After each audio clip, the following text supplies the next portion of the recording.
How about I unmute myself? Hey! Now can you hear me?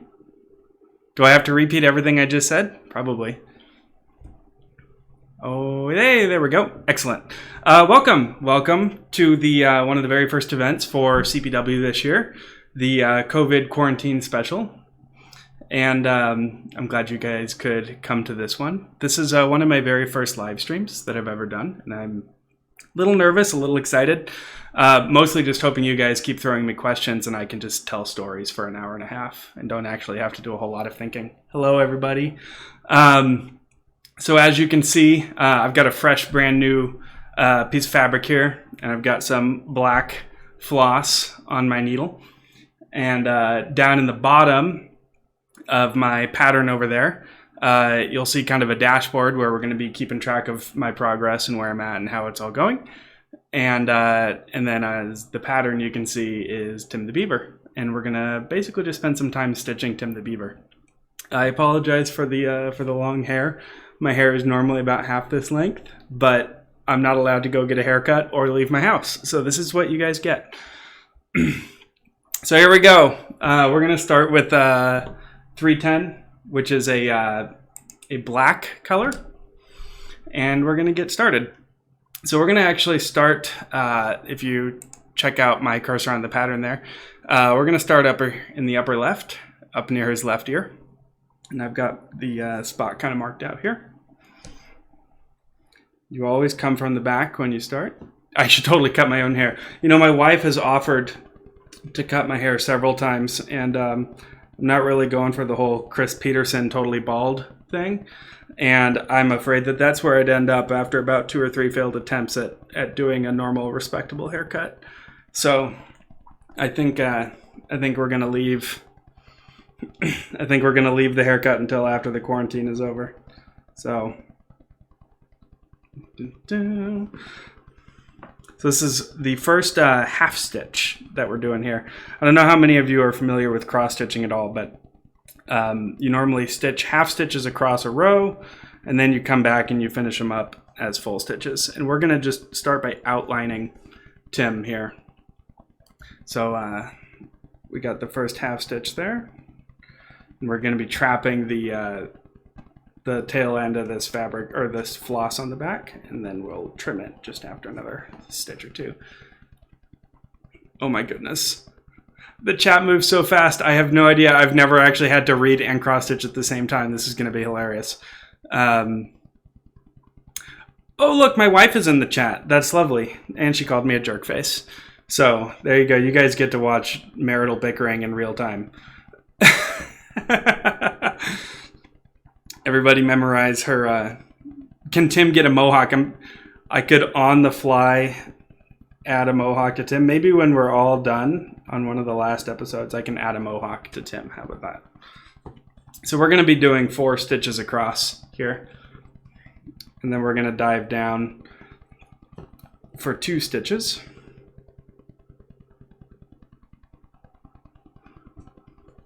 Cross stitch a mask for Tim. I could do that over the top too.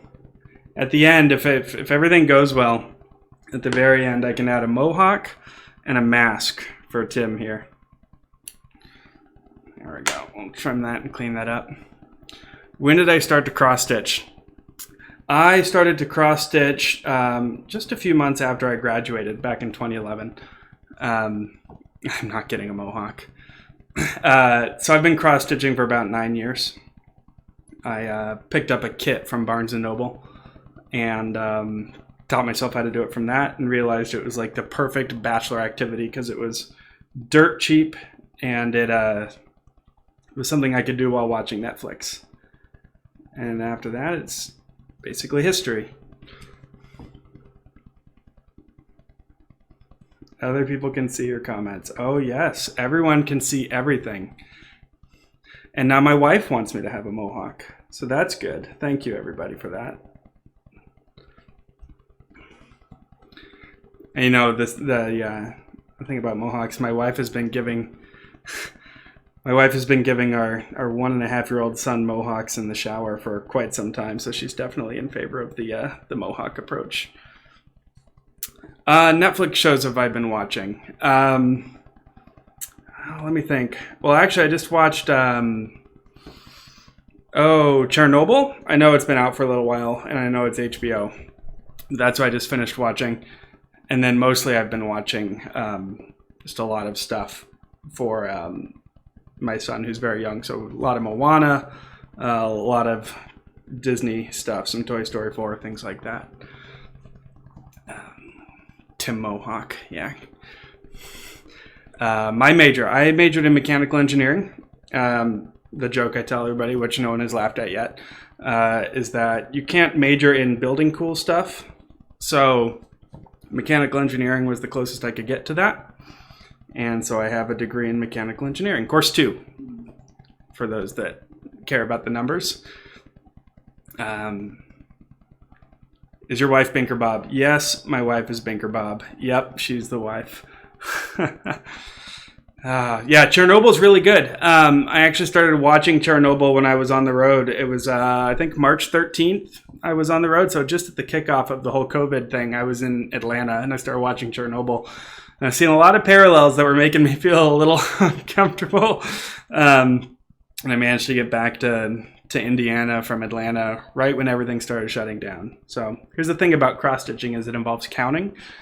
1, 2, 3, 4, 5, 6. And how many do I need to do? I need to do 9. So 3 more of these, and then we're going to work on his other ear. No, Chernobyl is super duper good.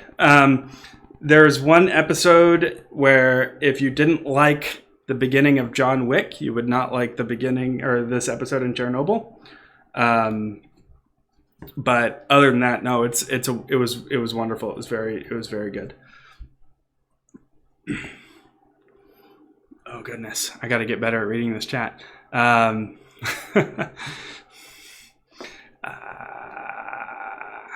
You is amazing. Yes, that would be my wife just finished watching You. I don't know if I'm up for it. Seems a little heavy, a little deep. Let's see. 1, 2, 3, 4, 5, 6, 7, 8, 9. Oh, I got 9. And so we're going to do one below here. We're going to head over and do his other ear.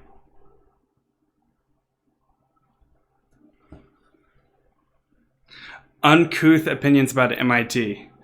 Oh, those only come out when I get asked about certain topics and certain things. I don't know. Chris made a good point earlier that I think that unless you've done the math, you may not realize, but I haven't checked his math, so blame him if it's wrong, but I think you guys were in kindergarten when I was blogging, which is horrifying to think of, absolutely terrifying. But I don't know how many of the blog entries you've gone back and read, and if you were able to pick out from the blog entries what was going on, but I wrote a lot of stuff that upset a lot of people just because I tend to be pretty blunt and not really think through what I'm saying all the way. And so I got in trouble quite a bit. I was one of the very first bloggers to have a blog entry deleted by the administration because it was just riling too many people up. There was an article in the Tech about it, which is the newspaper. So, it's just certain subjects and certain things. I don't always think before I speak. So someone way back there asked me what my favorite building is at MIT. I guess it depends on what I'm trying to do and what I need the building for. For sleeping, obviously, either my dorm or the library in Building 10, the engineering library. I had a couple secret study spaces that I liked. What was this controversial blog post about? Oh, what was it about? I can't remember, but there is a blog entry. There's an article in the Tech that you'd have to look up. And I definitely wrote a blog entry after the one was removed. And I'm trying to, maybe I'll come to the next live stream more prepared, or one of you guys can dig it up from one of the old Tech articles. But Let's see here. I'm gonna do a quick, see if I can change. I'm gonna change a quick setting on the computer here. Forgive me. Just trying to get some more white on my screen so I can see through the fabric. That should work. Okay. Oh, much better, much better, much better. Favorite sleeping spot that wasn't my bed. Yeah, no, that was, I didn't sleep around campus super often, but there's a library, the engineering library at the very top of the dome. Is an engineering library that's silent as the grave. I wrote a blog entry about sleeping there and how it's basically a sacred space for sleeping. Where do you live when I was an undergrad? I lived in Burton Connor. Specifically, I lived on Connor 2, which is English House. Highly recommended. Burton Connor, super famous, obviously, for having a bunch of different floors with a bunch of different cultures. Kitchens, no dining hall, so lots of cooking. Trying to make sure that this is all centered in the camera and you're not catching the top of my house. Yes, British House. That is where I lived. I lived in British House. Or, I mean, we called it English House, but yeah, same thing. We were the reigning apple bake champs. I think it was my freshman year was the year we decided that we were just going to completely dominate apple bake, and then we were just going to make it ours. Apple bake is this apple baking competition. Let's see here. Yeah, we should be okay.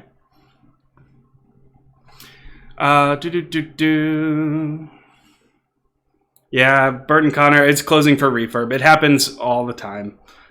Chat for Burton Connor. No, it'll be fine. It'll come back. It's no big deal. Everything's getting renovated. Is the thread I'm using DMC? The thread I'm using is DMC. Yes. Hold on. I got to count here, guys. Otherwise Tim's going to look like this misshapen blob. 1, 2, hold on. 1, 2, 3, 4, 5.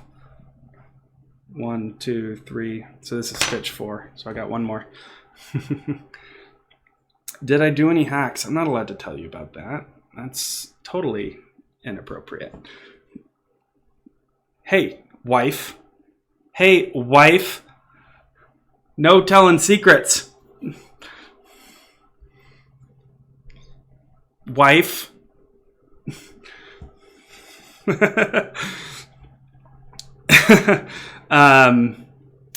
Everybody in the chat's gonna be able to have this pattern. I actually have a Dropbox link that I'll share. Actually, I'll have it get put in the Pathable program or have someone send it out. But yeah, everybody in the chat's gonna get a copy of this pattern. What is wife's name? Wife, do you feel like sharing your name, or should I just share it for you since you're sharing all of my secrets? 1, 2, 3, 4, 5. 1, 2, 3, 4, 5. Bianca. Her name is Bianca. Just like the mouse in what movie, everybody? Just like the mouse in what movie? Anyone?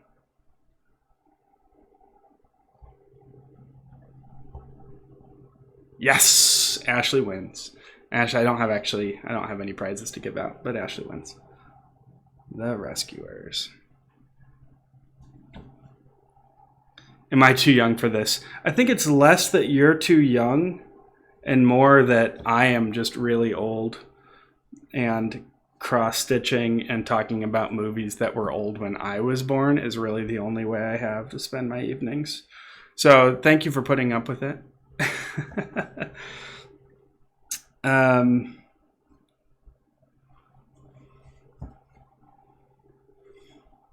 Let's see. I can tell you a few of my favorite hacks that I most certainly did not participate in. I can't remember. I think I don't know how many hacks have been happening lately. I know there were a ton of hacks while I was there. I definitely came after, police car on the dome was super old. I think that fire truck on the dome happened before my time. Things that happened while I was there. There was a hold on, I gotta count again. God, 1, 2, 3, 4, 5, 6. 1, 2, 3, 4, 5, 6. Perfect. The lunar lander on the dome, that was definitely while I was there. The Red Line train that was solar powered and drove around the dome, that was while I was there. I was there during a big board game hack. Oh, what's a hack? All right, I got to back way up then. Hold on. I apologize. So a hack is basically a prank, but it's a prank. It's like a large scale art installation prank, mostly. I mean, the definitions vary wildly, but it's basically just it's usually something installed on a building or in a building that people don't normally have access to, and takes place overnight and is there just as kind of like a something to enjoy the next day. So that's a hack. The most famous one, I think, is a police car on top of MIT's big dome. I think that was back in like the 1970s or 80s. I'm not quite sure. But now there's, I think, hacks.mit.edu, or you can Google it and you can see there's this whole list of galleries and pictures and things of the different hacks that have taken place over the years. But anyway, so that's a hack. Had a bunch of board games spread throughout campus, so like Scrabble on the side of a building, Settlers of Catan in a courtyard, a big one. There was Barrel of Monkeys hanging from like a skylight in a lobby. There's all sorts of good ones. Those are a bunch of my favorites. How did your MIT degree and experiences influence your career beyond MIT? So at MIT, basically just gave me access to a bunch of resources and, I mean, education, right? That's what it's there for. And just taught me how to build things, how to design things, how to go about thinking about things like that. And it directly and immediately impacted what I did out of MIT because a staff member at MIT gave me my first job when I got out of MIT, doing interactive exhibits for science museums, which was super cool. If you go to boxfort.com, like if you had a cardboard box and you made a fort out of it, boxfort.com, that's the company that I worked for out of MIT. So hold on, 2, and then I gotta go down 1. I have never had to actually cross stitch while talking. This is a whole new kettle of fish here. What stuff were you surprised about when you went to college? I will always remember my very first lecture at MIT. It was a physics lecture, and I remember it was a physics lecture, and I was going to it, and I was all excited because I was going to see what a college class was like, what a college lecture was going to be like. And I get in there and I sit down, I'm all excited, I'm ready, and I got my notebook out, and that's when I realized that it was just school. And I was let down. I was so let down. I was like, oh no, this is just school. It's just 4 more years of going to classes and listening and doing homework. It's just way harder. It's just a harder version of what I've been doing for the last 12 years. So yeah, that was what I was really surprised about. It was just 4 years of that. Not to dampen the excitement or anything. The other thing I realized, and see, here are the uncouth opinions, right? I got to set this down because I'm in storytelling mode.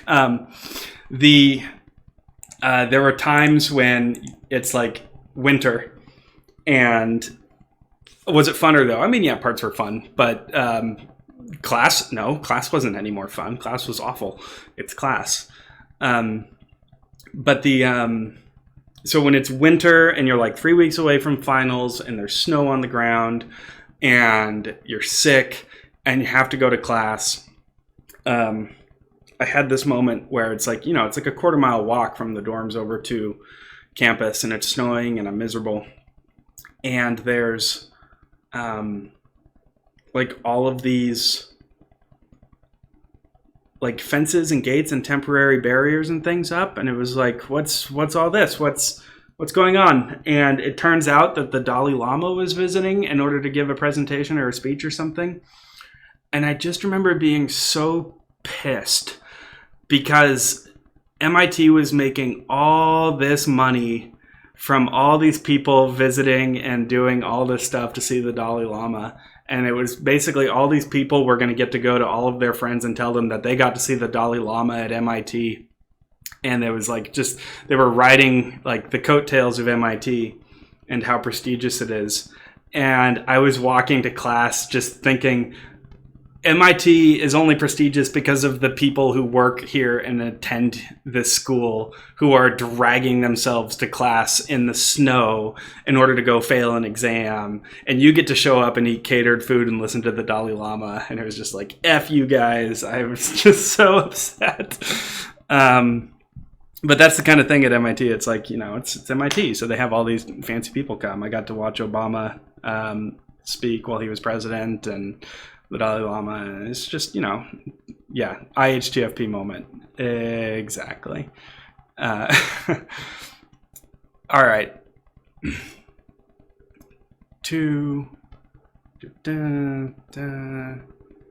All right, and we're going to go 3 down now. I'm actually going to cross stitch again. Look at that.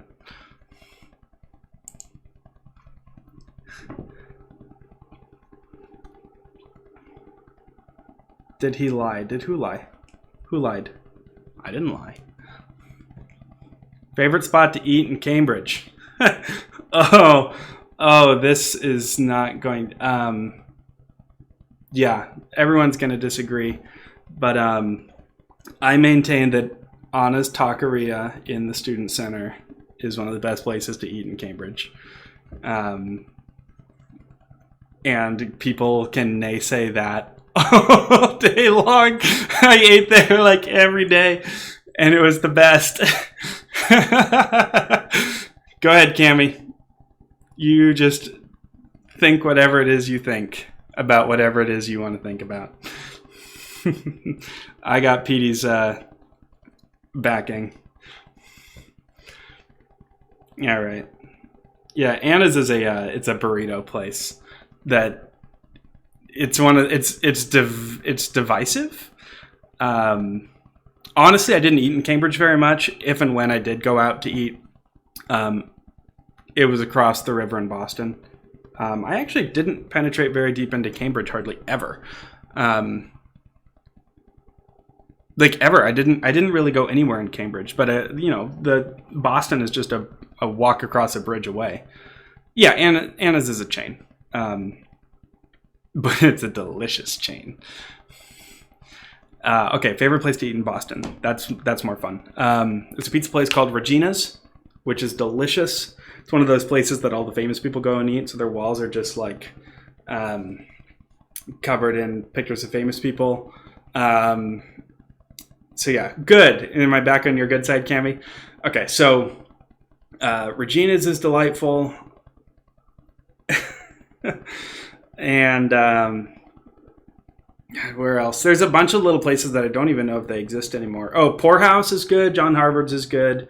I guess John Harvard's is technically in Cambridge. It's over by Harvard. And then Poorhouse is a burger place that's delicious.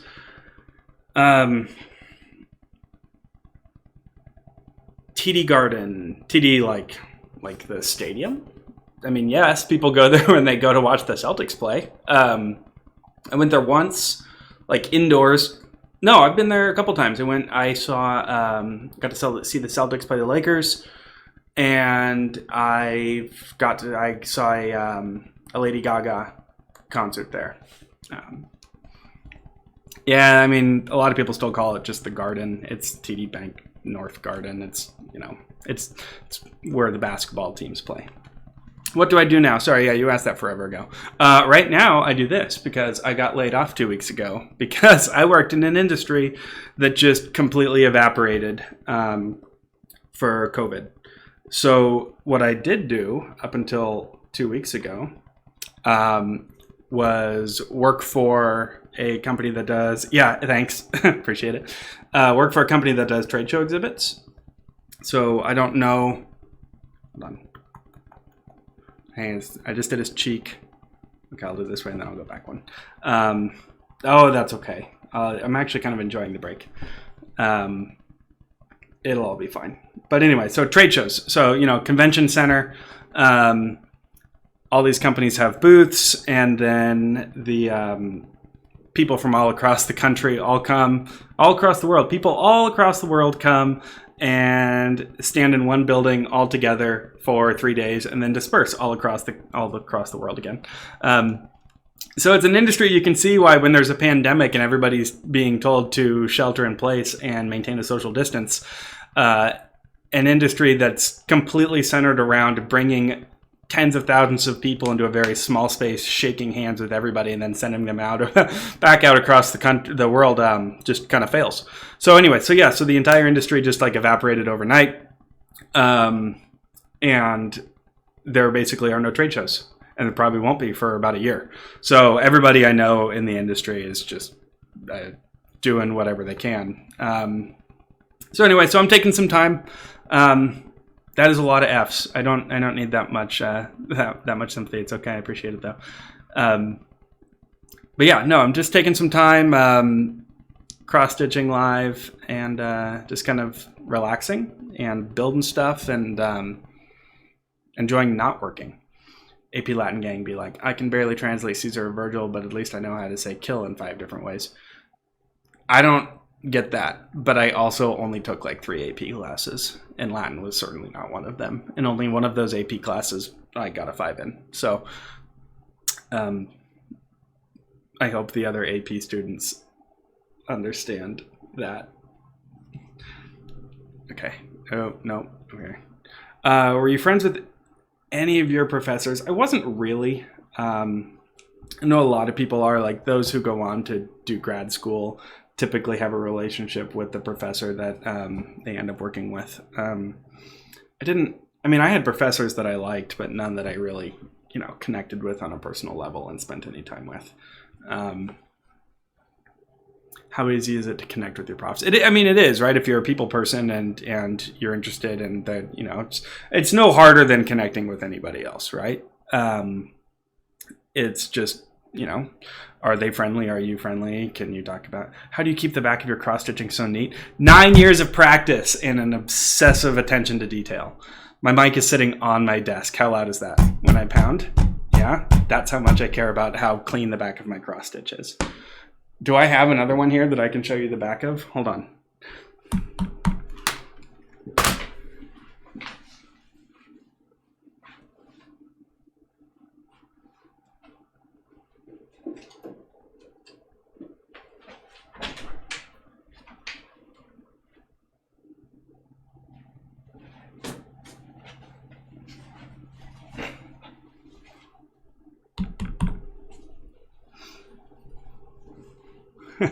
That BRB is my handwriting, right? I made a font out of my own handwriting.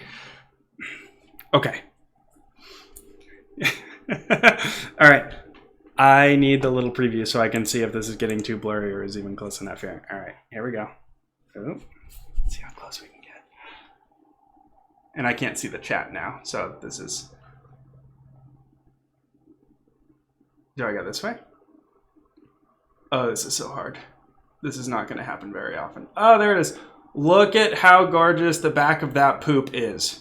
That is the gorgeous backside of poop you will ever see. Okay, now I go back to the chat. There's the chat. All right. What horrible opinions do people have of me now?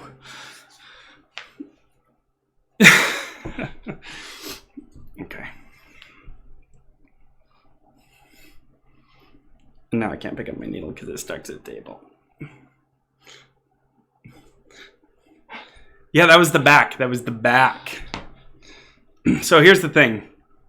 I'll get to meal plans. Actually, I don't want to talk about meal plans at all. I'm going to stall until that comes off the thread of the chat. Here's the thing about what I've noticed that's different between the way I cross stitch and how other people cross stitch is with me, you'll see me flipping the hoop back and forth over and over and over because I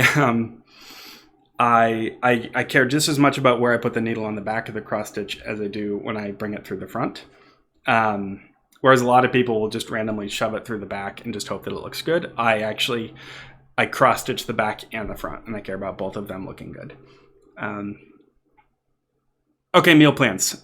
Now I'll talk about meal plans briefly, but I am so underqualified to talk about this. Meal plans. I lived in a dorm that didn't have a meal plan. I went to MIT when meal plans weren't mandatory at all. I have no idea what the policy is now. So in my dorm, everyone cooked in kitchens. No one was on the meal plan. It was fine. The only things I know about meal plans are that 9 years ago, 10, 11, 12 years ago, people complained that they were expensive and that you had to eat there like 2 or 3 times a day, every day, in order to make it worth it. And I don't know if that's still true, but I know that it would have been very frustrating for me if I had to eat in a place that frequently in order to make the money work, because I would never actually go into Boston and experience all those restaurants, or if I did, it would be money on top of money. But that being said, I didn't really cook, which I still, looking back, I don't know how I survived 4 years in a dorm with no dining hall and didn't cook. I think I just ate a lot of Annas and a lot of stuff from the student center on the way back to my dorm from school or from classes. But I also ate in Boston a lot as well. And a lot of hot dogs. I ate a lot of hot dogs once at an eating contest across the river. No. Would I suggest a meal plan for irresponsible kids? Sure. I mean, meal plans are fine, right? Like, you have food right there. You can go get it. But here's what I would say, regardless of whether you're on the meal plan or not, definitely still go into Boston and experience food in restaurants there. I know people that went all 4 years and never made it across the river, and that's just a shame because Boston is wonderful. It's just a great city. There aren't any grocery stores with a 17-minute walk from campus unless you count the one in Tech Square, and that makes Whole Foods look cheap. There was one. Shaw's was reasonably close, but I don't know if that still exists because, again, I've been gone for 9 years and all of my info is out of date. Did wife go to MIT? KU. Yeah, she went to KU. Go Jayhawks. Look at her. I wonder... I'd be curious to know how many current students do things like Blue Apron. Like, I could totally see myself now, if I were in a dorm with kitchens, doing Blue Apron and cooking those meals. Because it's only 3 meals a week, and I could probably work them in between and around classes and things, and night classes and stuff. Favorite experience at MIT? Yeah, that's... Blue Apron, meal in a box. So they send you a bunch of ingredients. They send you recipes, and you basically just, all the ingredients are pre-portioned. So you just cut up and use the ingredients they give you to make the recipes. And it's all good, really good, nice, fresh stuff. We did it for about 2 years when Bianca and I were living together back in Oregon. It just got a little expensive, but yeah, no, it was great. It's basically what taught me to cook. I didn't cook at all in college, and now I love cooking, and it was just because of those meal in a box Blue Apron things. 1, 2, 3. Okay, hold on. I gotta count again, guys. I'm not cross-stitching at all. You're killing me. 1, 2, 3, and then I do 2 down, and then 2 down. I gotta do 2 down again. Somewhere around here, yeah.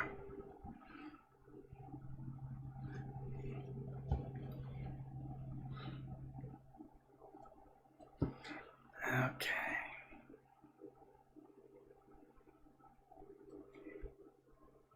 And then, nope, other direction.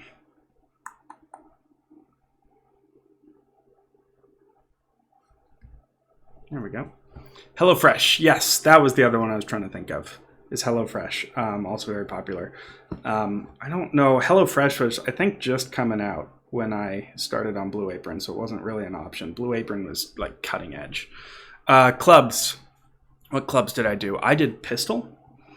I don't know how many of you know, MIT has a pistol team and a couple of shooting ranges underneath one of their basketball courts.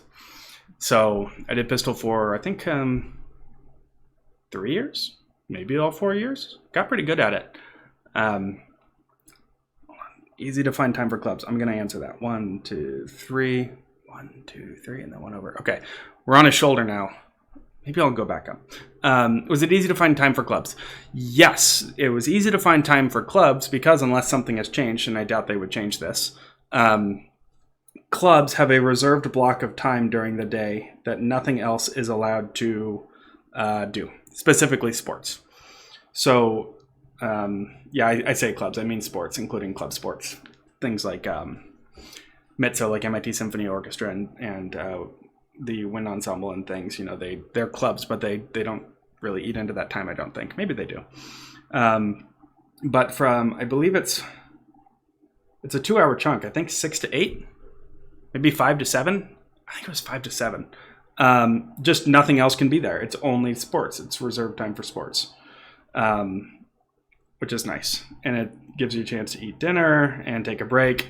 And then evening classes kick up in the right after those 2 hours are up, if you have any kind of evening seminars and things. What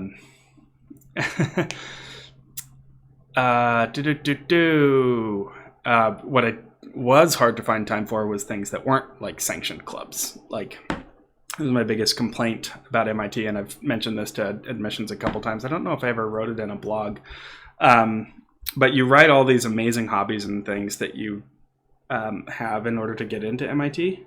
All these things you did in your free time because, high school was super easy, right? Yeah. And so you did all this stuff in your free time. And then you get to MIT, and guess what? MIT is not easy. It kicks your butt. And so you lose all of that time that you had in order to do the things that actually got you into MIT. And I think that was my biggest loss. And the thing that frustrated me most about MIT. They let me in because of these things that made me me, and then they removed the time I had in order to do those things. But now I can, it's just a 4-year time investment, and it was totally worth it. And now I can kick those things back up again, which is, ta-da, what we're doing here. Okay. What did I do in high school? All sorts of stuff. Hold on. Let's go back up a couple questions here. No, cross-stitching. I just started cross-stitching after college when I was sitting alone in an apartment in a city that I didn't know anybody in.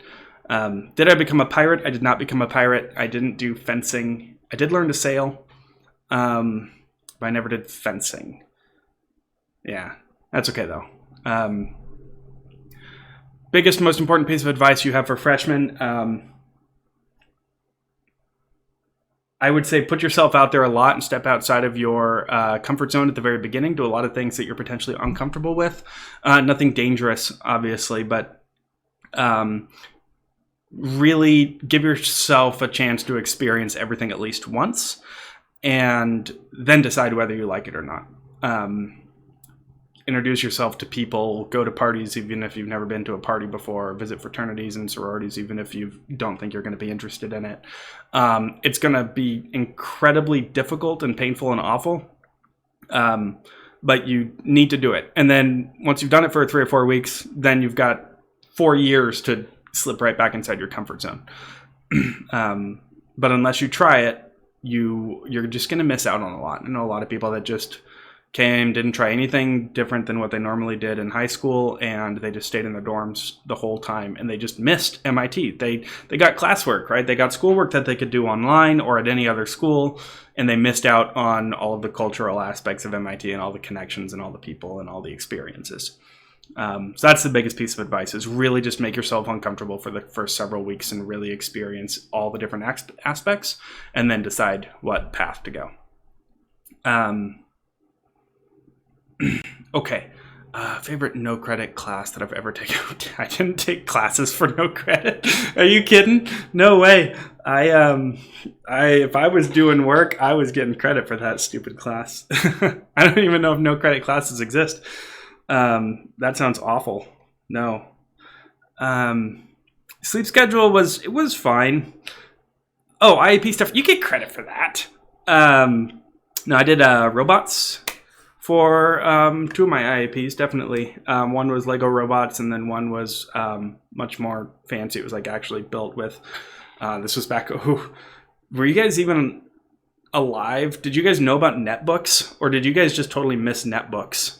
It was like the year the iPad was announced, because I remember working on a netbook while the iPad press conference was going. They're just they're just stupid little computers. They were pre-tablet, right? So it's for people that only wanted something to check their email and go on Facebook. And laptops were too big and tablets didn't exist. And so they had netbooks. And so we had an IAP thing where we did a robot, and basically to drive the robot, like a bigger Raspberry Pi. Think of it more as like a small, crappy plastic laptop. It's literally just a tiny plastic laptop. It's just a little laptop. No, this is pre-Chromebook, guys. They existed for like a year and a half.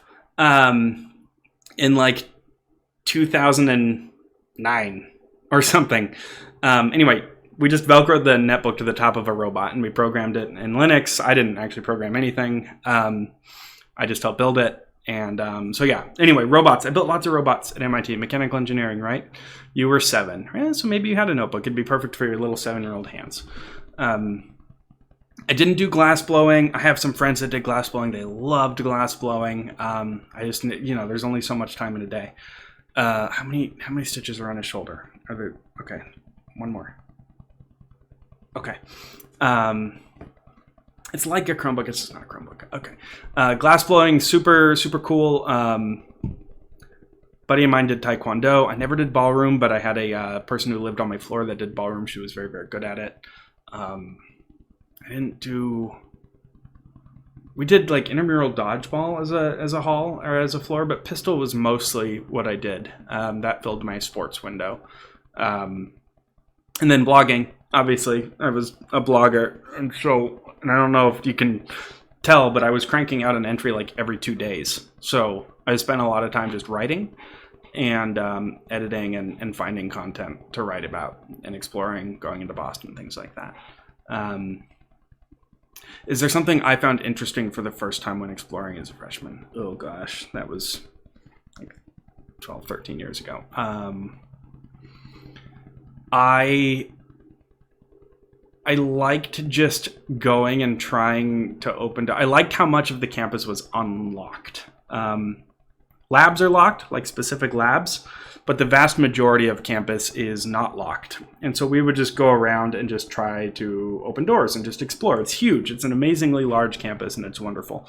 And so we would just go around and we would explore and look at things. People would leave stuff out for free. There was Reuse is a mailing list, I think. Reuse, free use, I don't remember. It's basically when people were done with food and random stuff, they just leave it out in the hallway and you can just take it. And so you end up with a bunch of like free sandwiches and printers and monitors and all sorts of good stuff like that. And I loved just, I don't know, the whole environment is just crazy. Everybody is tech savvy. Everybody has good like email etiquette. Everybody is like just, it's a culture that I'd just never been in before, and it was really, really neat to experience. Favorite part of dorm culture? It totally depends on the dorm you're in. They're so different. And I know everyone spouts that. All the current students are like, oh, the dorms are so culturally different. Wait until you walk into Fourth West and then go over to like, I don't know, Connor 5. Just like the dorms and the floors are so different. You have to visit them. You have to visit every single floor of every single dorm when you're going in order to figure out where a good fit is, because you can be absolutely miserable in some and fit in great in others. Favorite part of my dorm culture was just, I don't know, it wasn't too crazy, but it was just crazy enough. It was that perfect balance of not uncomfortable levels of mischievousness, but just enough to pretend that we were getting in trouble. Kind of like anyway, it was fun.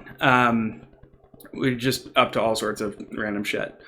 How did I come up with such creative blog posts? They really weren't that creative after a while. After about 150 to 200 blog entries, they were just like, you just look around the room and you pick something, you just write about it. I just wrote about literally anything I could find. Cami needs to post. No, I think I was incredibly prolific even for my time. I think bloggers used to write much more just because blogging was the only medium. Right? Like Facebook wasn't even that old when I started in college. Twitter came into existence, I think, my freshman year. It's just blogging was the thing. Blogging was the platform. And so now with so many other mediums and places for people to have outlets, blogging just that frequently just doesn't make as much sense. Two, and then two over here. So yeah, I totally get why it's just people aren't writing as much, and I wonder if blogging is still the right medium. We'll see. How do you become a blogger? You apply. That's all it is. I apply every year, even still, just because I think it's fun. Even though, I don't know, I just like to send a dummy entry or a dummy application over to the team reading the applications. Reuse, thank you. Yeah, no, definitely apply to be a blogger. Oh, giant fish. God, I'm not telling that story. Definitely apply to be a blogger, but if you're going to do it, make sure you actually generate content, right? You owe it to the people that read the blogs to actually write and generate and tell stories. There we go.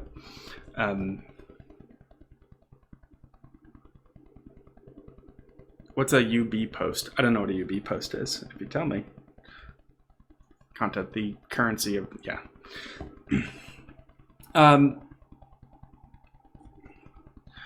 Okay, I'm doing his neck. I need to do 1, 2, 3, 4, 5 stitches for his neck. Oh my gosh. I actually applied to be a blogger, but was not accepted. I don't know how many people care how old this story is, but oh, the blog post in Ubby Dubby, good. That okay, hold on, I just got a knot. Son of a gun. There we go. Ubby Dubby is from a show called Zoom. It was on Oregon Public Broadcasting, or PBS, and it was actually filmed in. There's a weird noise, kind of like a tiny helicopter. I don't have a tiny helicopter near me. There shouldn't be a strange noise like a tiny helicopter. Anybody else hearing the tiny helicopter noise? Zoom, yes. All right, let's see if I can get rid of the tiny helicopter. Stand by.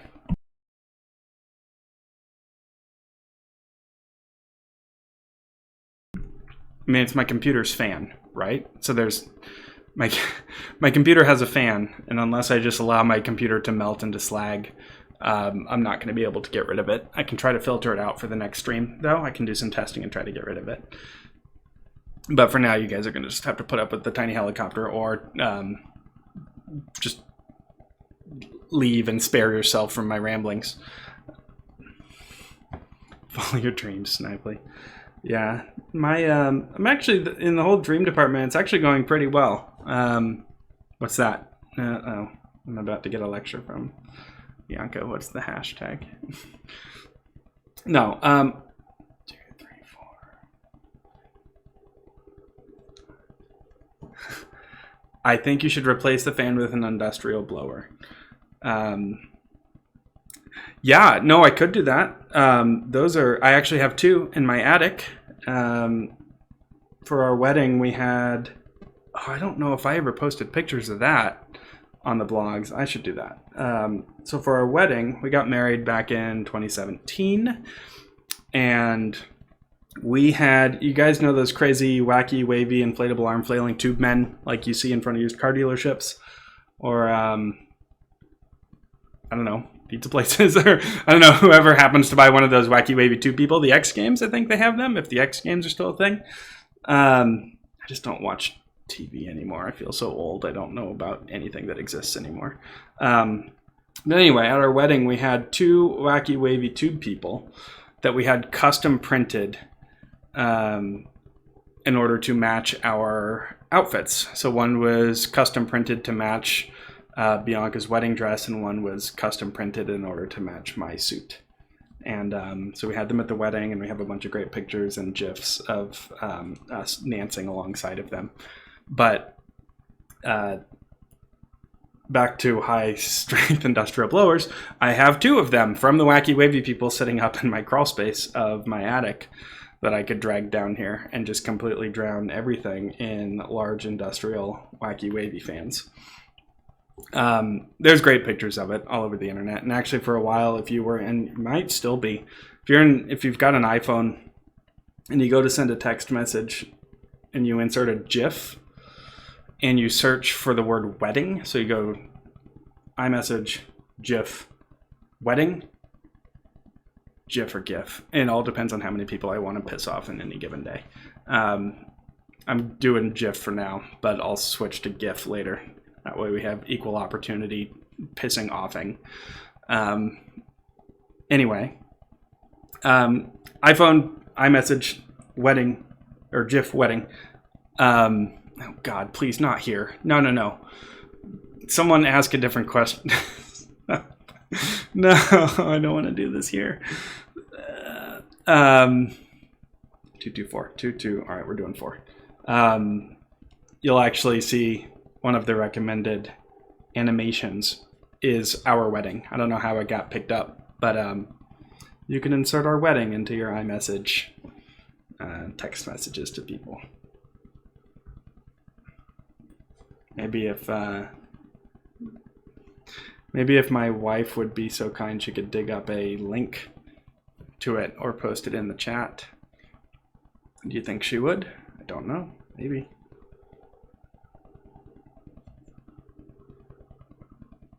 Yeah, there she goes. She's off on a mission to find the wacky wavy tube people.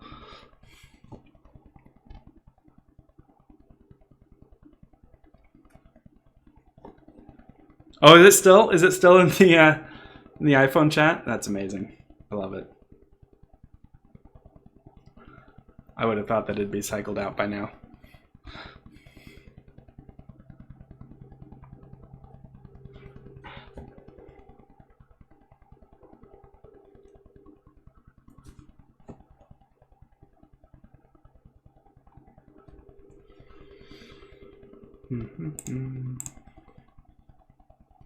Oh, sorry for the keyboard.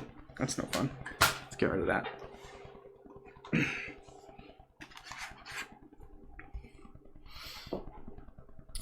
Okay.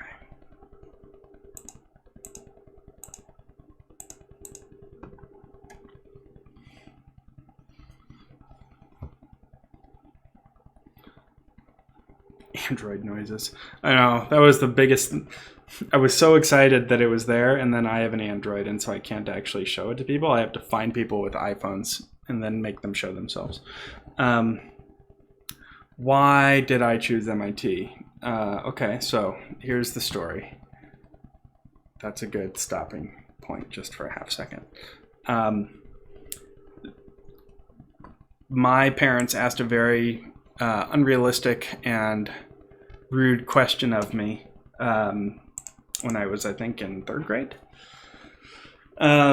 They said, where do you want to go to college? And I was like, I don't even know what college is because I'm in 3rd grade. And so why are you asking me this? But they said, well, what do you like to do? And I said, well, I like math. And they're like, oh, you should go to MIT because they have lots of good math at MIT. And I said, okay, I'll go to MIT.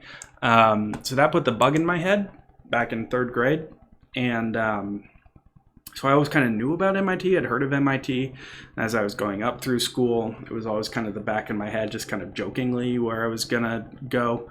And then I as I went up through middle school and high school, I actually started to learn more about it. And when I started high school with the intention of getting into MIT. So I tailored all of my curriculum and everything to match MIT's guidelines.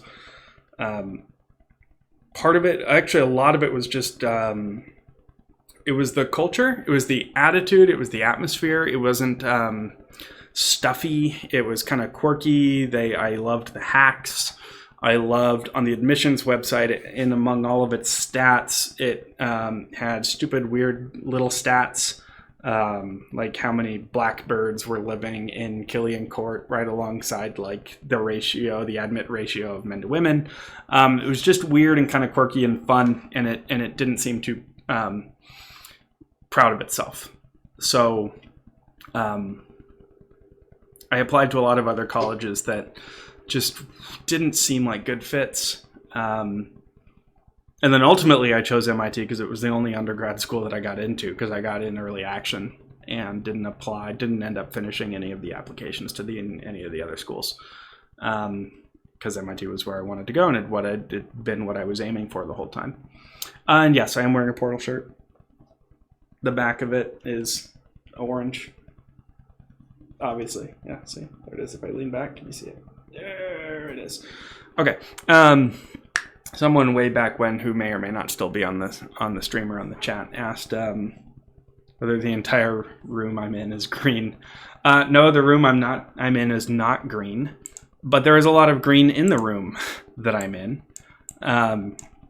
Specifically, I put a big piece of green fabric over the table that I'm using here, and I have some green fabric behind me. And then just try to imagine the camera setup in order to get this and this. Like, I have this whole ridiculous apparatus set up right now in order to get this looking the way it does. It was fun though. I've never set up any kind of studio kind of anything. And it was a fun rig to kind of put together. Plus, I got to play with all sorts of different live streaming software that I've never worked with before, and yeah, it was good. How did I get into the mindset of accepting that you might and will fail a test? Well, it was actually pretty easy because I failed a test almost immediately after getting in. So it wasn't really a might. It was okay, it's been 3 weeks and you just failed your first test. How do you feel? So it sucked. It was awful. Like, I knew going into MIT that I was going to be very middle of the road, right? Like, I knew I went in expecting and mentally prepared to fail a class, just because MIT is hard. And I went in, and in 801, which is freshman physics, it's middle of the road physics. So it's like physics for people who were reasonably good at physics in high school. And then you have 801L, which is a step down. And then you have 801-2, which is physics for people who actually really enjoyed physics in high school and are really good at it. So I was in 801, and I was working my butt off. I was trying so hard. And I just didn't have enough physics background in high school. It's just like I just wasn't good at it. And I was just failing everything. I was failing everything. Every P-set, every practice problem. I couldn't do it. I couldn't figure it out. I didn't have the background. And I was going and I was asking for help. I wrote a blog entry about this. I can't remember what it's called. But I was just failing everything. And so eventually I transferred down into the lower physics. But you just feel bad. You feel like, I didn't really feel like a failure. I felt like I didn't have a path toward success. Like, when you're working as hard as you can on something, and you're pouring everything you have into it, and you fail, it's not like you can just work harder. Like, you're already working as hard as you can. So what do? Right? And that's what really, really was hard. And what makes it even worse, and what they don't tell you and what you don't mentally prepare for, unless you're smarter than me, is it's not just that you're failing tests and you're failing classes. It's that all of your friends aren't. the people that you're sitting next to in lecture are going to be doing fine while you're failing. And that makes it even worse, because then it's not just that it's a hard class, it's that it's a hard class and you're the one failing while other people are managing to get through it. And it's such a case-by-case thing. So in the physics instance, failing everything, I dropped down into 801L, a physics class that was much more appropriate for the level that I was at. And I did great. It was exactly what I needed. The way they were teaching it and the way it was taught just jived, and it was awesome. Then I stopped failing. My very first class in my major, second semester, freshman year. Yeah, 801L gang. Oh, yeah. I actually really enjoyed 801L. Everyone really hates it. Not everyone. A lot of people really hate the format of it. Because it's kind of like this cluster around everyone groupthink kind of thing. Pablo. I don't know Pablo.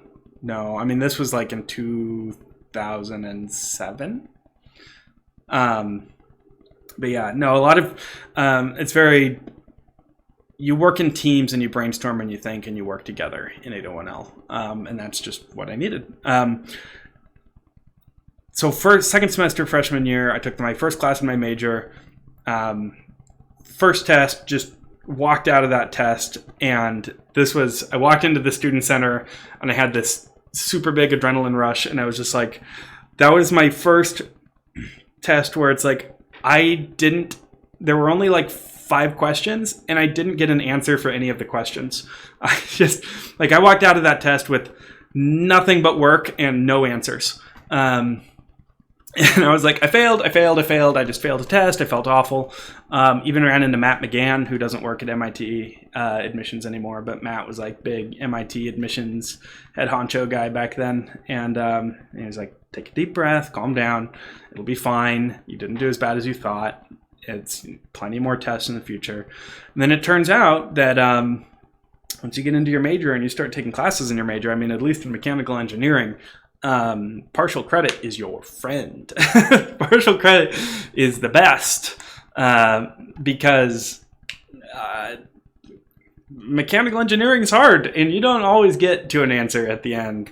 And so they really just kind of look and watch, and they read when they grade. They try to figure out where your brain's at and what path your brain was taking, and they give you points just kind of based on whether you were going down a good path or not. And then they grade on the curve. Standard grading at MIT for the majority of classes, are obviously always exceptions. But most of the classes I ever took, basically the way the grading was, they find the mean, like middle of the bell curve, and that's a B. And then a standard dev above is an A, and a standard dev below is a C. So if you're within a standard dev of the average, then you're going to get a B. And which is great, because if a test is super duper hard, and everyone gets like a 3 out of 20, then everyone gets a B. It's awesome. Which, as a matter of record, 3 out of 20 is probably the worst score that I ever got at MIT. And that was not average. I think average was like 4 or 5 though, so it was still really hard.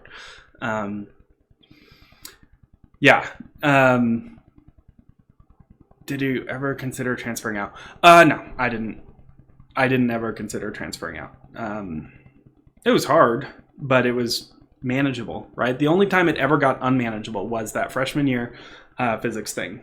But even then it was manageable because I was able to shift down into a more appropriate physics. I never got so overwhelmed that I just had to transfer out. People do though, like it certainly happens. I didn't. MIT forbade grading on a curve. That'd be new, at least from when I went there. I don't know how you do it without grading on a curve. There are times where the exams are just so hard that everyone would fail. That would be new, and wouldn't make a lot of sense to me. MIT still grades like this? Okay, good. Yeah. Yeah, the standard dev thing, right? Yeah, it's always just if you're within a standard dev of average, you're in good shape. Now they set cutoffs, so an A might be a 45 or it could be an 85. Really? I mean, I know bio did that, like 7012. God, I hope that number's right. I think it is. Bio did that, and I complained a ton because they would basically just like set an arbitrary A level, and then they would just go standard devs down from that, and you would get a grade based on this arbitrary thing that they thought should be an A. Mechie was never like that. Mechie was all just standard devs. So, anyway. I've lost my mouse. Aha, there it is. Okay, I think I'm working my way up his left, the left side of his face. So I've done those 2, 1, I've done 2, 2. I gotta go up 2. Do that. Yeah.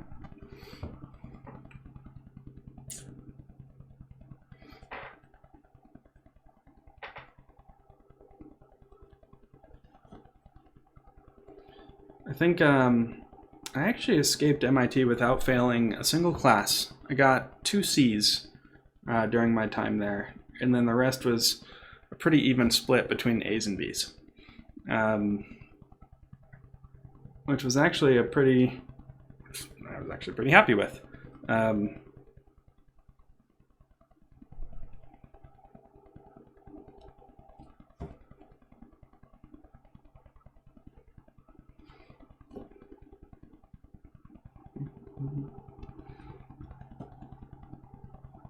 Do you have any interesting HAS classes you'd recommend looking into?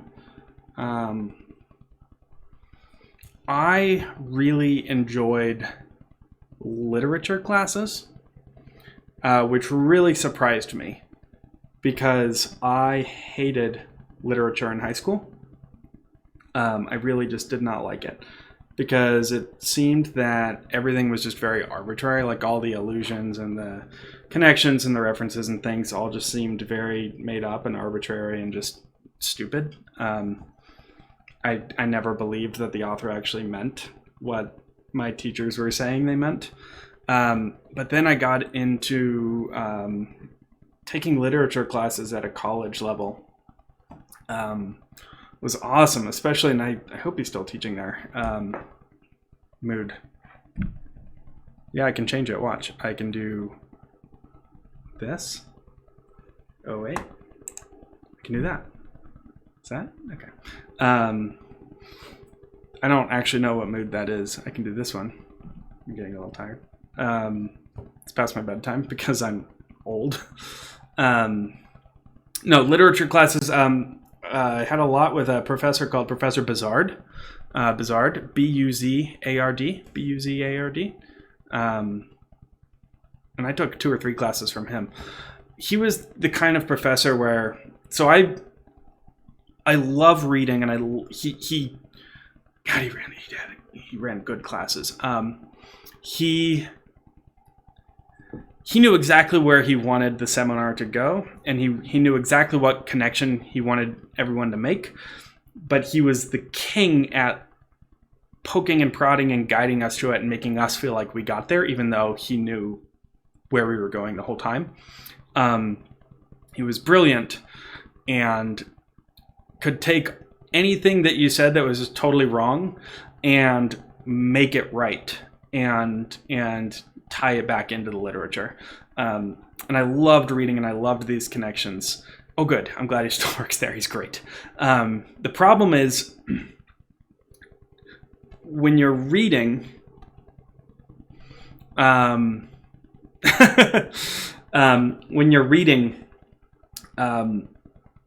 in order to grade your reading comprehension, you have to write.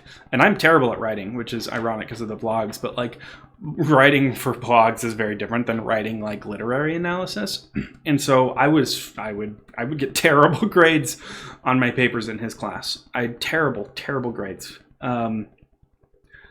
So every time I signed up for one of his classes, I knew I was signing up to get terrible grades, but I kept signing up just because I loved the seminars and I loved the reading, and I loved the connections. So I would say literature classes are great, especially with Bizard.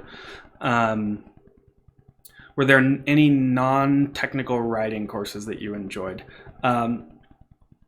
I did a lot of Media Lab stuff early on. It was super fun. I enjoyed the Media Lab things. I'm trying to remember. Oh, digital poetry. That was a weird class. Digital poetry was a weird class, but I really enjoyed it. That may not exist anymore.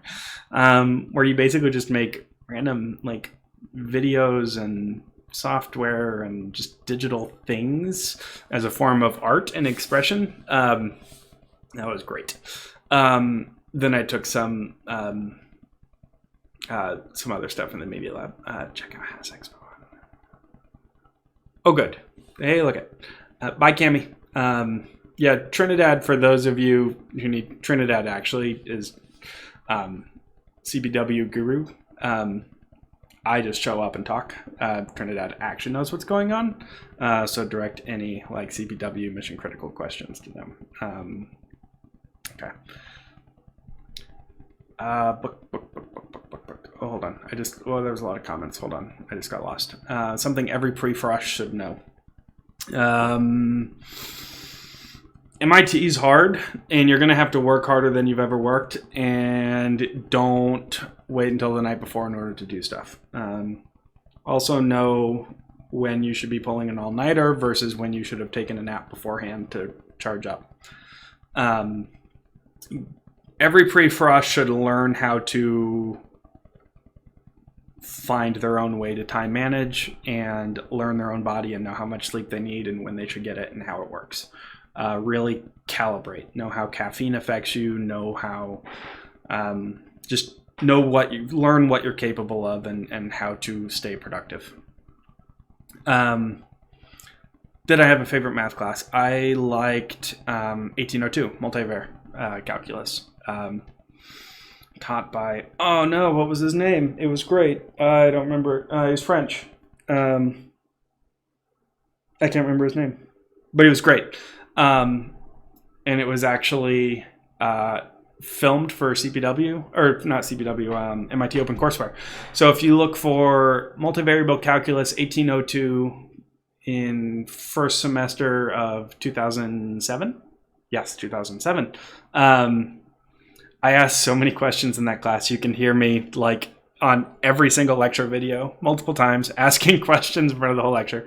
That was a super fun math class. I didn't take really any math classes after that other than DiffyQ. I took the minimum that needed, which was DiffyQ and multivariable, and then I just moved on to classes in my major. Favorite Mech-E class that wasn't super technical. There aren't a lot of Mech-E classes that are super fun that you can take without any prereqs. Like you need to take all of the prereqs before you get into the robot building and things, although that was back when I did it. Toy design, obviously. 2BB. You don't need any prereqs for that, and it's super awesome. Toy design was like my favorite class ever. I even volunteered as a instructor once I graduated. I love toy design. Everyone should take toy design if they still offer it. Aru, thank you. Yes, Aru. He was the 1802 prof. Book club. Book club? I don't. Is a question? Is there a book club? Would a book club have been fun? Was I in a book club? I don't know. There may have been book clubs. I was not in a book club. Media Lab is a building that just reeks of money because it's brand new and it's gorgeous.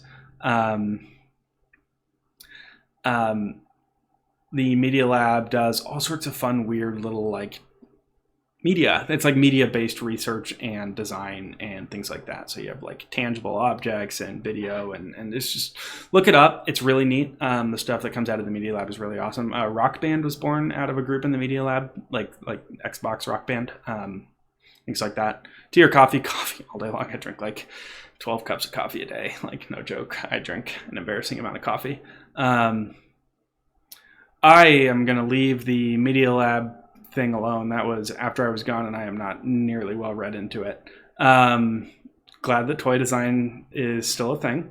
I am not near MIT anymore. I am in Indiana, about 2 hours north of Indy. I was an instructor for toy design in 2011 and 2012. I did take 2009. My team designed robots that delivered sushi So you have a normal, typical like sushi. 2009, for those who don't know, is the capstone mechanical engineering class. I'm just totally abandoning cross stitching at this point. Look, this is Tim's head. Isn't it gorgeous? It looks just like the pattern. 2009 is the capstone MIT mechanical engineering class. You are on a team of like 20 people, and you have to design, prototype, iterate through, and come up with a product, exercising all of these product design principles and things like that.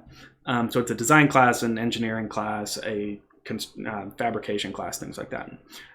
Typically, so our project was based on sushi robots. It's normally like if you go into a conveyor belt sushi restaurant, the conveyor belt is like a big, heavy piece of machinery that's smack dab in the middle, and it's just a round track.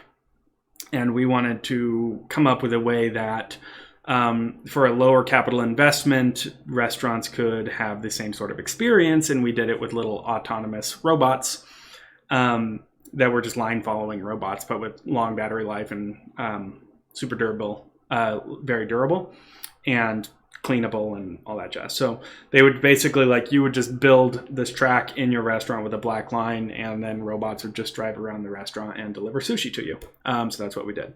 Newer makerspace is the Toy Lab. Cool. Gary, Indiana. Yeah, Gary, Indiana. I've actually driven by Gary, Indiana a lot. You drive by it on the way to Chicago.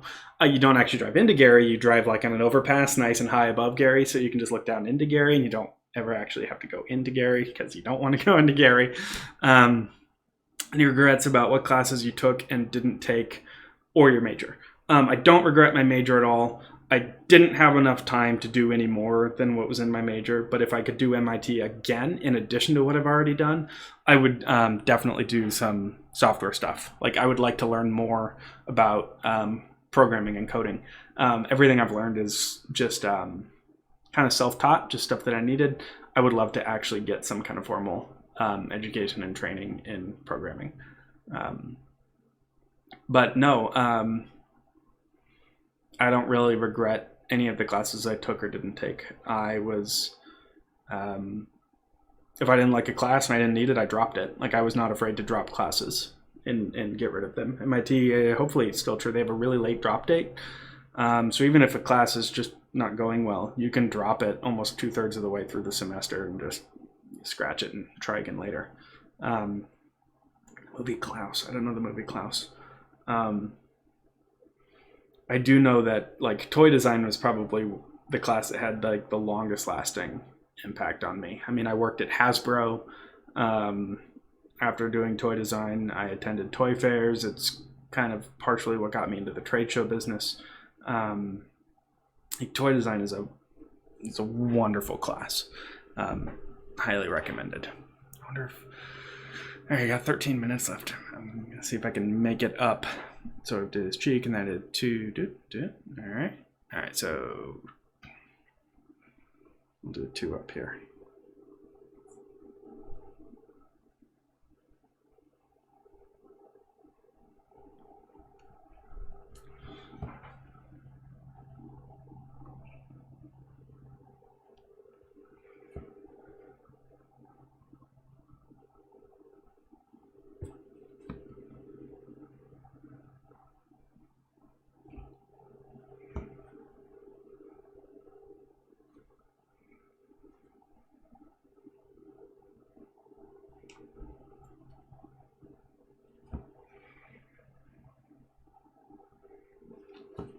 Taking a quick break from talking so that my throat can recover.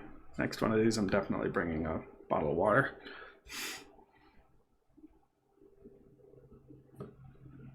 Okay, so I did his cheek, 1, 2, 3, and then I did 2 up from that, and then I did 2 up from that, and then I did 2 there, and then 2 there. And I go back 1, and then 4 to the left of that.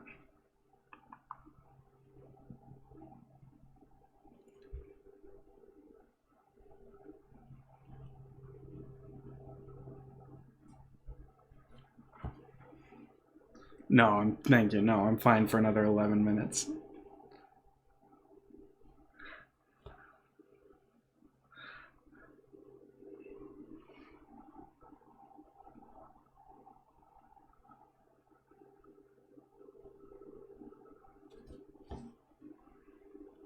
So this is the part where we see if so where we're going to close the loop. We're coming back up and hope that I counted and did everything right going around, and that it all lines back up. We'll find out.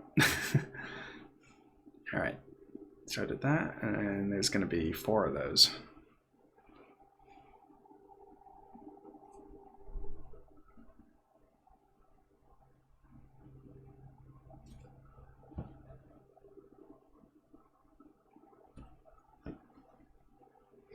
It's a little stressful, but I also don't take it too super duper seriously. So if it doesn't work out, it's okay. We'll wing it. We'll give him a hat or something. There's 4, and then it should be 2 little stitches to connect it back up. And I think it's going to work out.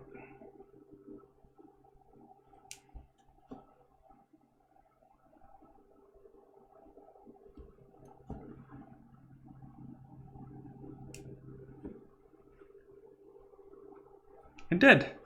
Yay, it worked. Oh no, I taught her how to cross stitch. She knows how to cross stitch. She just hasn't been. Look, we did it. So here's the thing about cross stitching, right? That's only the first half of all those stitches, because when you cross stitch, you're actually making an X. All we've done right now is done all of the forward slashes, right? But that's also when we did all of the counting, right? So it's nice because now I don't have to actually even look at the pattern. I just go back and I add the cross to all the stitches that I've already done. So we'll change the mood to happy. Look at, it's happy. It's over there? There it is. That's totally backwards. Like I'm pointing to my right in real life, but the mood's over there. I don't know. Anyway.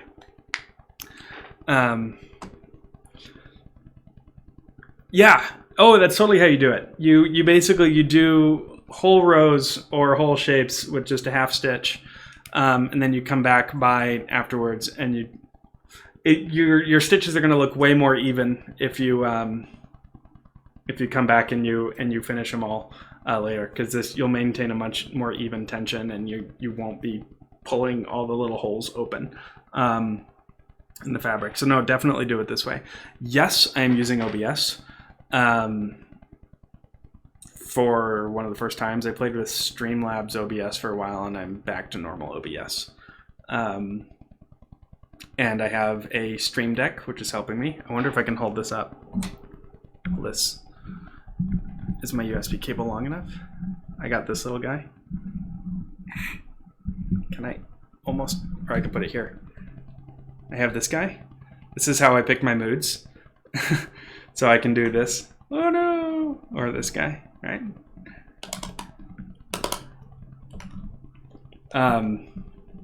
Dude, Stream Decks are the best.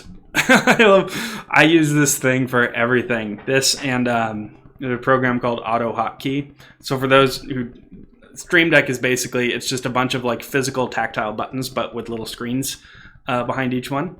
And you can, there's an interface on the computer, and you can basically program these buttons to do anything and to show anything. And there's software called Auto Hotkey, which basically lets you create custom hotkeys and macros that do anything. It can like automatically move your mouse around the computer and things like that.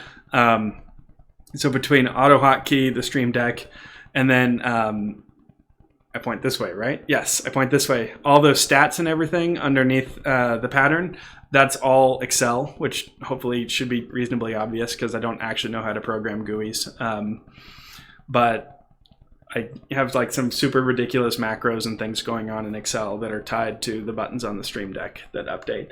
And then if you want to see it get really ridiculous, if there's anybody left on this stream, hold on, let's see if there's anybody left. There's 40 people. 40 people can watch. Yeah, Winky. We'll leave Winky on there, the Winky face, because here's the super fun part. So now that we've finished all our half stitches, you'll see how that stitch counter never incremented because I didn't actually finish any stitches. But now that we are about to finish some stitches and go back around Tim, watch what happens when I finish a stitch. Ready?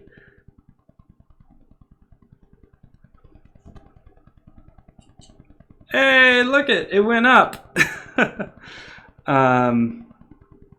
How cool is that?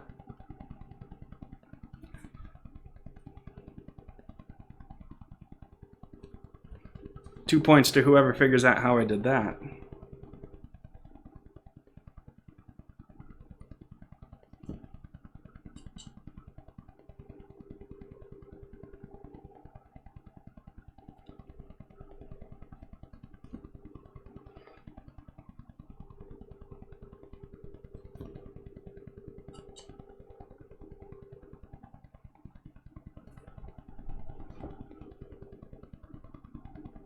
Oh, you win. I have a foot pedal. No, that didn't take nearly as long to guess as I was hoping it would. Yeah, I have a foot pedal that triggers a custom keyboard button combo that's read by Excel, an Excel macro.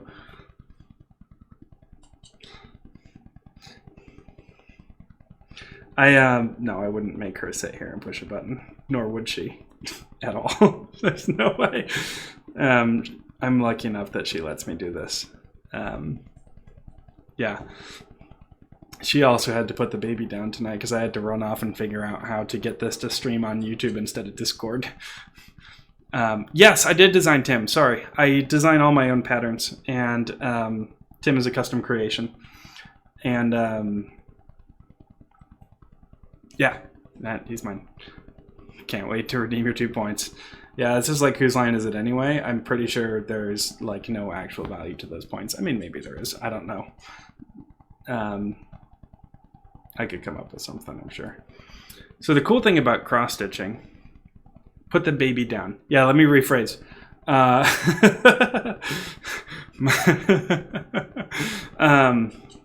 No, she put him to bed in his nursery with his crib, like a responsible parent does, whose husband. Can I ask why you decided to connect the T and MIT instead of the way it is in the logo? Is that not the way it is in the logo? Did I do it wrong? Hold on. No. Is it actually not like that? Uh-oh.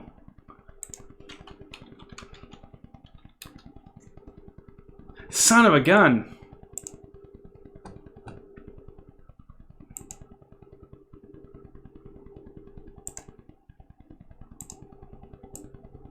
Ta-da! Tim is fixed. Sorry. Oh, there's so much stuff. Okay, so here's the problem with that. So I've been playing Animal Crossing for like 3 weeks straight now. It was a great time to get laid off from work, right when Animal Crossing came out. And I made all this cool custom MIT gear. All with the logo wrong that I have to go and redo. Yeah, it's gray, but I don't have any other... Fine, I'll make it gray. You guys. There, happy? It's gray. On the fly pattern design. Thanks, guys. There. Okay. Now I get to re-export the pattern. No, it's fine. I'll re-export the pattern, and there'll just be a little delay before it gets sent out to everybody, which is fine. I doubt all of you guys are sitting there like chomping at the bit in order to get started working on this. You know, I mean, I noticed a bunch of other things that you could correct too, right? Check this out. Ready? I can't zoom in anymore. So his right ear over here, you have this nice 2 square gap, but over here, it's a 1 square gap. And this little black square is directly underneath the one above it. So I'm pretty sure it should be like that. But we're way too far gone for that. So we're putting it back.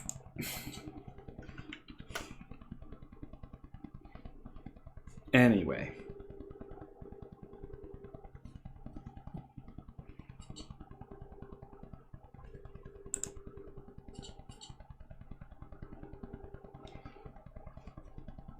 He's just slightly turned. Yeah, he's slightly turned to his left. Oh my goodness, is it 9:30 already? Guys, I'm going to get going. I got to go to sleep so that I can get up and not work tomorrow. But we'll be doing this again on Wednesday. We'll see if there's new stories or anything. Yeah, my wife does have to work tomorrow. She thinks I'm hysterical. Anyway, so Wednesday, we'll be on Discord on Wednesday. It won't be on this YouTube channel, but the Discord will be live. You guys should hang out there. It's super cool. If you don't know what Discord is, learn what Discord is and go to the Discord, because it's basically just this awesome open forum where everybody can talk to everybody and see all sorts of stuff and do all sorts of stuff. So it's basically CPW in software form. Anyway, thank you for joining, everybody. Thank you for asking me questions so I didn't have to come up with things to talk about all by myself. And have a good evening, and I will see some, if not all of you, on Wednesday for another one of these. Have a great evening while I figure out what buttons to press to make it stop. It's this button right here. Bye.